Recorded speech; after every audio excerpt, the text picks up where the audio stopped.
Spiritual Modalities for a Spiritual Life, another beautiful bonus video on our workshop series. And I'm really excited to shake it up today because we've covered, the enneagrams for ourselves, health coaching, Reiki, human design. Today, we're talking about our beautiful four-legged friends. So, Christine Abbey, you're about to meet her. I'm going to bring her up in a minute. She's coming in for a beautiful interview, and she does Reiki for animals, massage for animals. She does herbal remedies for animals, and she also talks to the animals. A modern day Dr. Dolittle, wouldn't you say? That's coming up next. I'm going to share some pictures of dogs that we have in our community. She's going to do a little mini reading, kind of show you what it's all about, get a taste and get a touch of the spiritual healing modality for animals. That's coming up next.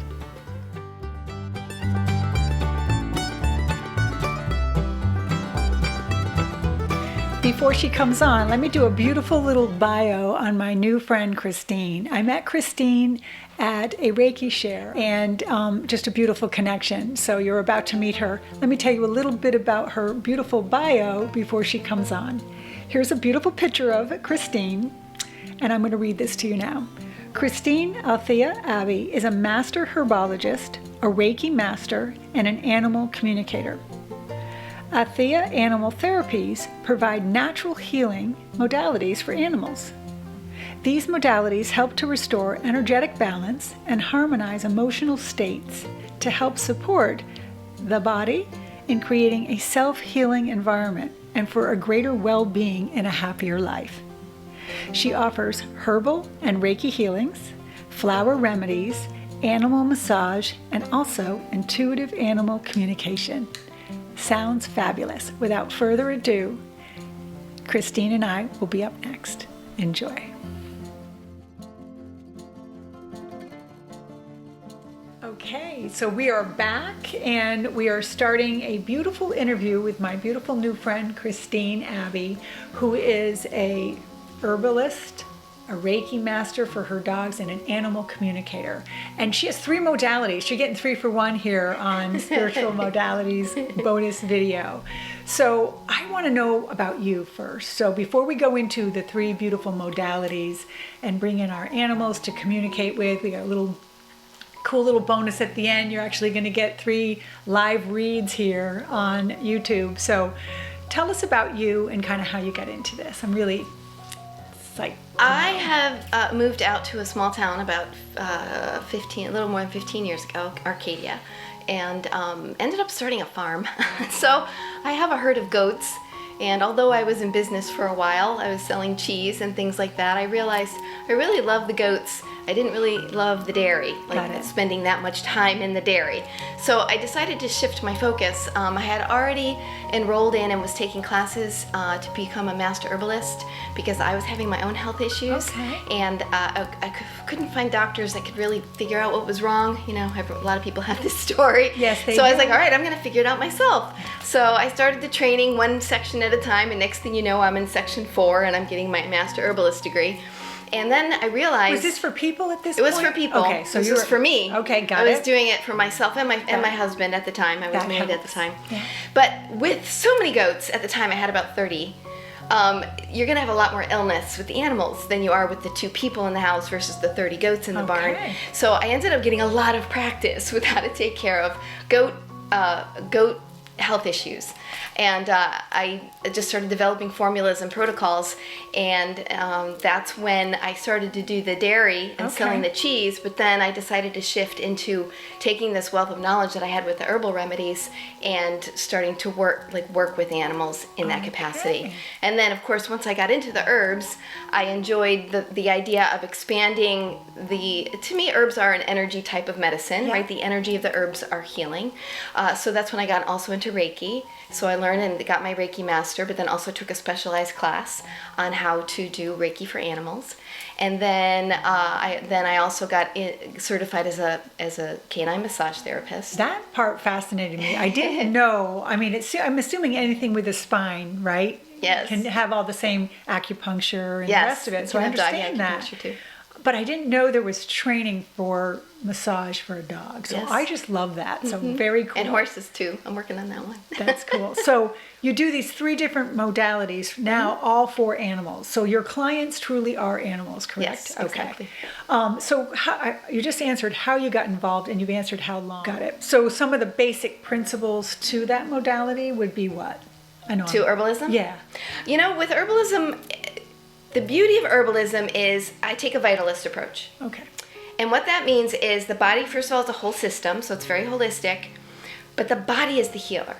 Like, I love that. People don't realize the amazing, miraculous power of the body, but the only reason the body gets sick is when something's out of balance. Right. So for me, all the modalities that I use, the herbs in the herbalism, the energy with the Reiki, they are all a toolbox to give the body the tools that it needs To help restore balance. Restore the balance. And then when you have the balance, the body is now in a position to do its own healing. All right. So that's what all the herbs do. That's what the Reiki does. Everything, a different tool for a different issue. You know, if you've got a skin problem, guess what? You might have a liver problem. Got it. Because if your liver isn't cleansing, because that's the filter, right? And the toxins can't get out through your bloodstream, then they can come out your skin. So when, let's say you get a new client and they're coming to you for a behavior issue, or they just had surgery and do you do all 3 modalities on every dog, or does it? It depends what they depends. need? Usually it's 2. It's usually a combination of Reiki. Usually the animal communication is combined with something. Got it. Because animal communication always gives me incredible Insight, to what's going on with the animal. And then if you combine that with, Reiki because they have an emotional imbalance, or herbs because they have a physical imbalance.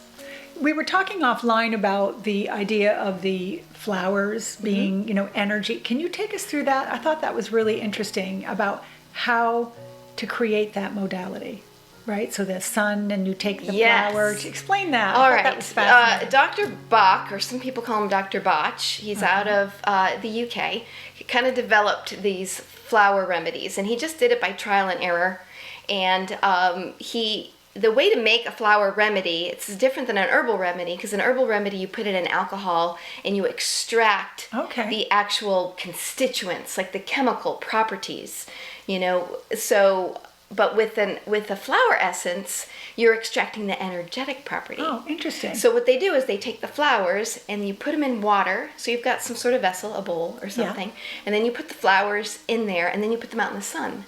And with the energy of the sun pulls the energy of the flower into the water. Okay. And now that water has the energetic property. And then it turns into a mist or a spray? Well, usually a dropper bottle. Now, it does have to be preserved with some sort of alcohol. Some people use brandy or vodka or whatever. I've never actually made a Bach remedy. I've made herbal remedies, but not a flower remedy. I just purchased the flower remedies. Got it. Where do you get those? Any health food store. Or Amazon even. I love that. Okay, we're learning all kinds of cool things today. Reiki massage for animals, Reiki communication. We're going to get into, because at the end of this, we're going to bring up we have 3 predetermined. She doesn't know who they are. She's only seen them. We're going to do a mini reading, so stay watching. How does someone work with you? How do you find your clients? So actually, when I did my canine massage certification, I had to work with the vet's office. Okay. Because I had to do an independent study. And I told them how many clients I needed. I needed 10 clients that were one-time sessions, but then I needed 2 clients that we did an actual case study on, where we had 3, I don't remember if it was 3 or 5 sessions. So, and then I took them through gait analysis, and we took pictures, and I had to show if there was improvement. So that was wonderful, being in connection with that particular vet's office, because they were already doing some modalities like acupuncture. Got it. So, and the one thing that vet didn't do was massage. So she said, "This is great. You got to come in and do this." When it comes to animal communication, are they open to that, or do you work with vets that see that also as a? I haven't met a vet yet. I'm not saying there aren't any. Yeah, we're looking for them. But I mostly get the animal communication from word of mouth. Okay. So, like our readings, right? Yes. I totally get that. So we've talked about how someone works. I want to hear a success story.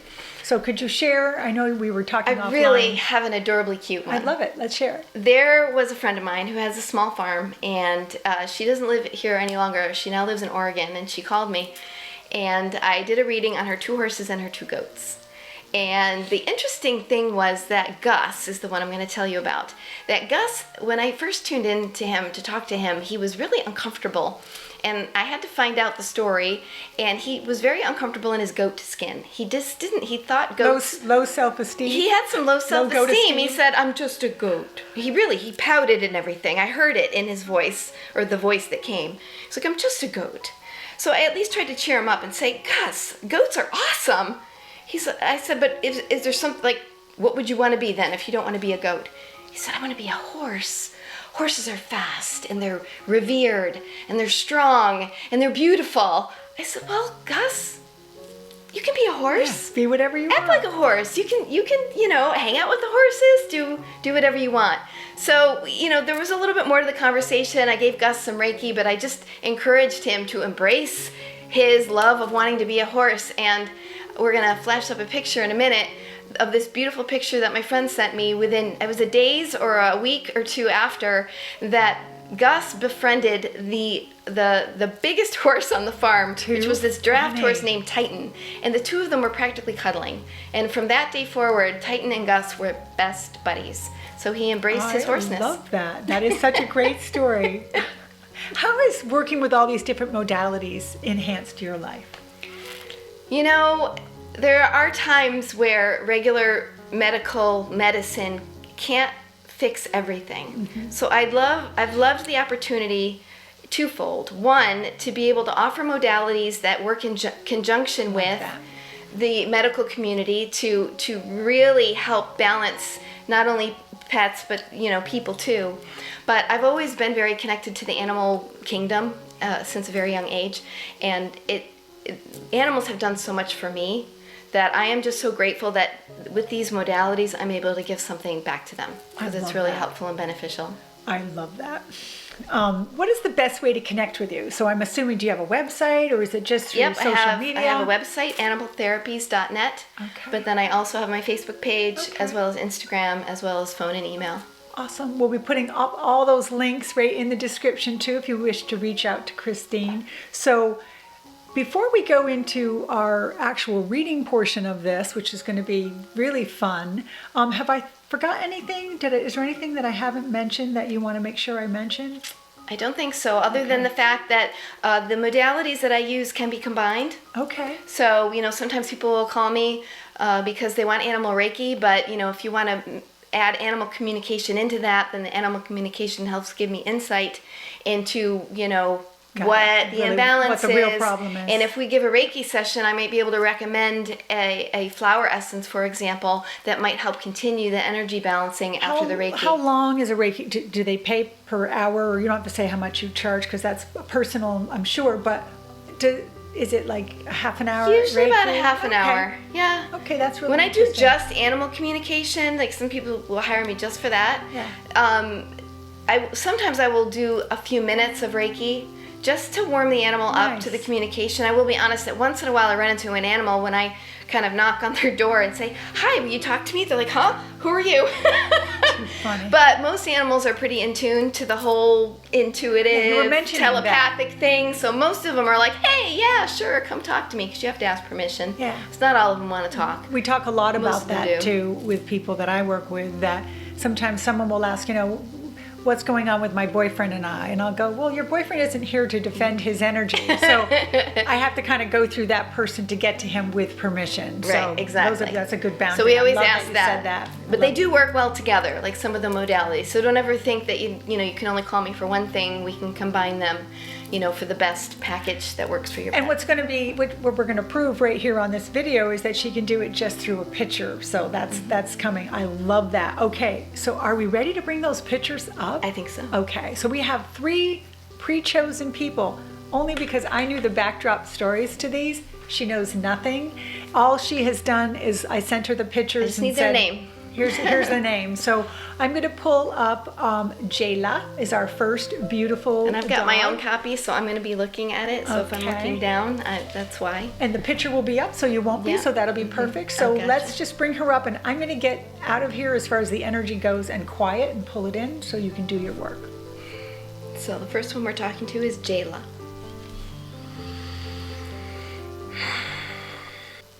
So So we're going to ask Jayla if she'd like to have a conversation. She seems a little bit shy. I call them into a white space in my mind, so my eyes are closed, and as they come into the scene, because I visualize them coming in, I get a feel for their personality. And that usually helps me to make sure I've tuned into the right animal.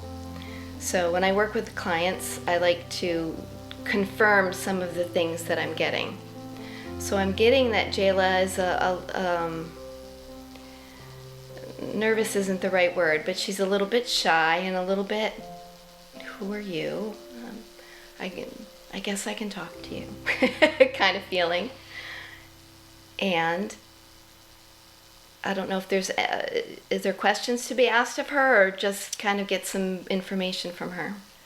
Can I speak to that? Yeah. Yeah. Definitely. So I'll tell you a little bit about what I know without opening up too many doors. Is she a shy dog? She is a rescue. Okay. From a hoarding position, Okay. so she is very shy and very nervous, and she's nervous of me, which is not usual. Usually they're very, hey, what's going on?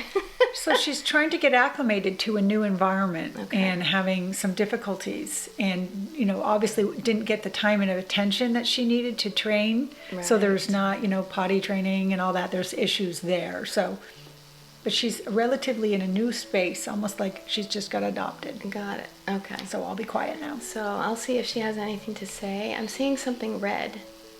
I don't know if there's a red blanket or a red bed, or if that red, does that mean something else, Jayla?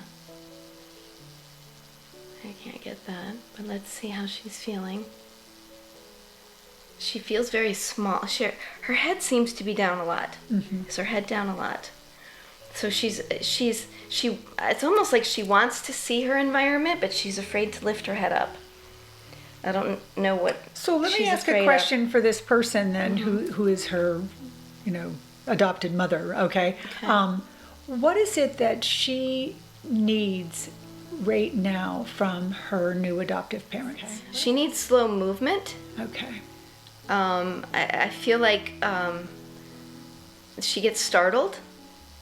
That the reason she's afraid to look up, she's just kind of keeping a scope of what she feels like she can keep a scope up, which is looking how to be safe. Okay. If she looks up, it's almost like you're afraid to look up because you'll lose sight of the exit sign.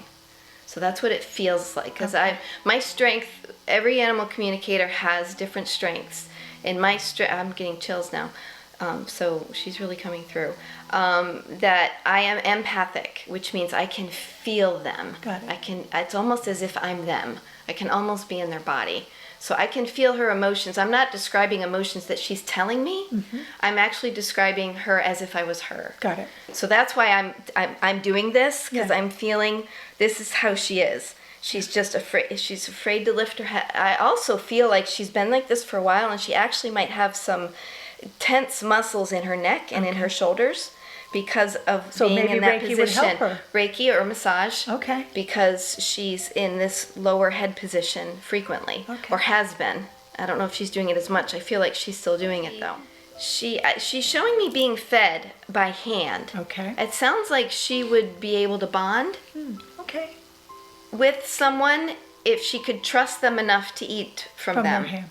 Good information. So treats. Okay. So, to just to help build trust. Okay.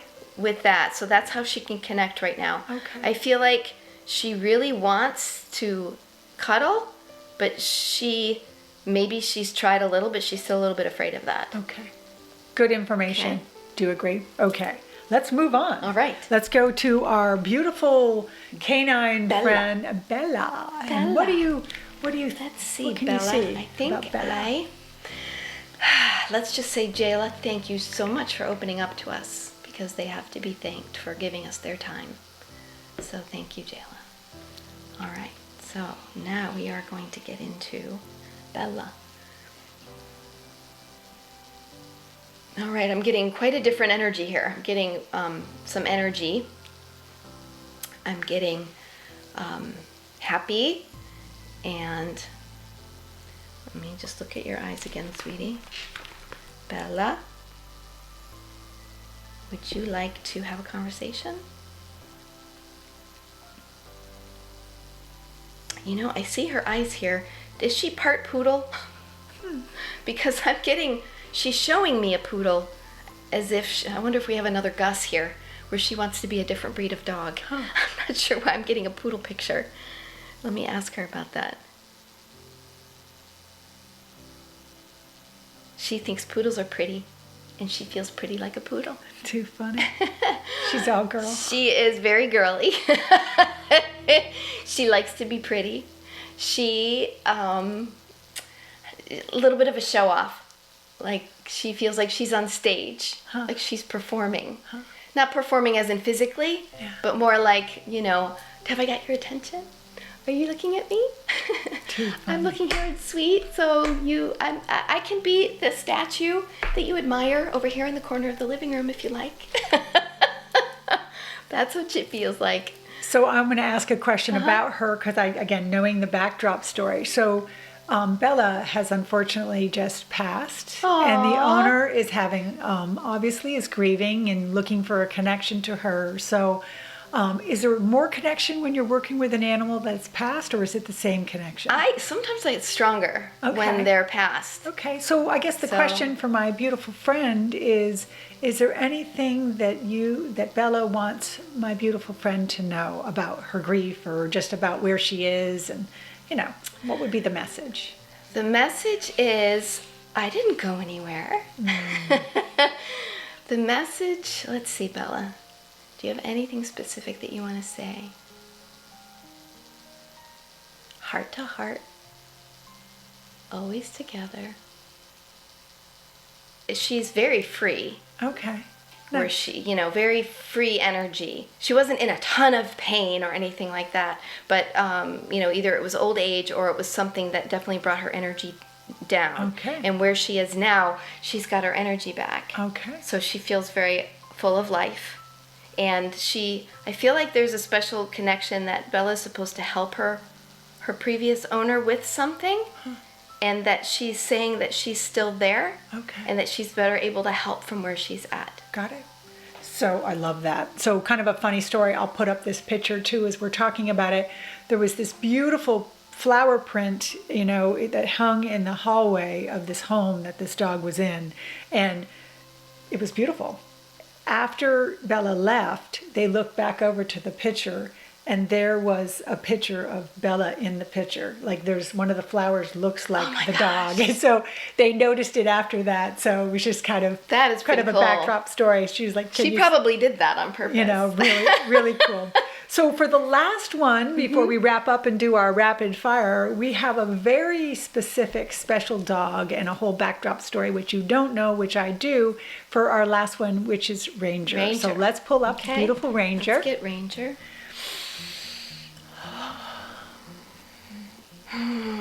All right, Ranger is very outgoing and very committed, very working, very, I'm going to say but. This isn't a but as in a negative but. If there's any challenges to Ranger, he almost tries too hard. He tries to over-guess. Overcompensate? Not overcompensate. He tries to almost over-guess what's being asked of him. That's what it feels like. I feel like before the command can be given, he's already wanting to jump on it, and it might not be quite right because he just so wants to do it. Okay. I don't know if he's very young and he's still learning, and that's why, even if he isn't actually, by years young, he is emotionally young. Got it. And he's excitable and, really chomping at the bit to do his job, but it gets him in trouble because he's just a little too ahead of the ball. That's what it feels like. That's awesome. So am I on target? You are. He is on the Canine Search and Rescue team, and it's all about the reward, and he is all that in a bag of chips. So the little interesting story too, if you see this picture with Wes, beautiful Wes. Wes unfortunately has passed away recently. Oh, wow. So there's some connection with it's his dog. They had a beautiful, as you can see, a beautiful bond. So anything to that energy that you can... Let me see. How are you doing, Ranger? His heart hurts, but the show must go on. Nice. That's how committed he is. Yeah, that says a lot. Yeah. Beautiful. I'm going to tear up here. Okay. He's a very beautiful spirit. Mm-hmm. You got yourself a keeper with that Ranger. Yeah. When it brings you to tears, I love that. 'Cause that's somebody. He's just very There's the empath. forward. He's very forward with his energy. Okay. So he's, dedicated. Jayla was afraid to talk. Bella was in between, and Ranger he's very much open about who he is. Ask him any question. We could probably have a long conversation with him. Wow. So maybe that should happen. Yeah. Right? All right. I think we're ready to move into our rapid fire. Let's go for it. Okay. Thank you, everybody, for watching. Let's have fun now. Ready? What is your favorite movie? Favorite movie, Tangled. Tangled. What is Tangled? It's a movie. It's sort of a current day Rapunzel. It's an animated film by Pixar. It's Our it's first really fun. animated film. I love it. If you were going to change the world today, the world needs what in order to be changed? More people need to understand that plants and animals, everything is a sentient being. We need to honor every being on this planet. I agree. If you have a pet peeve, what is your pet peeve? Share it with us now. Judgment. People who judge. Love that. We all have beautiful personal qualities that we love about ourselves. What's yours? I think my greatest strength is my compassion. From an empath, that says quite a bit. I love that. And Christine, last question before we let you go today. Thank you so much for your time. What are you doing when you're experiencing joy? My greatest joy is either being in the barn with my goats or being lost in the woods. Not lost, but you know what I mean. Yeah, in solitude. Yeah. That's what we have for you today. Thank you so much. Thank you so I made a much. new friend today. It's always a good day when you make a new friend. This is Absolutely. Jeannie Lynch. Thank you so much for watching this series and being part of it. You know where to find her. She's in the description below. Have a fabulous day. Thank you.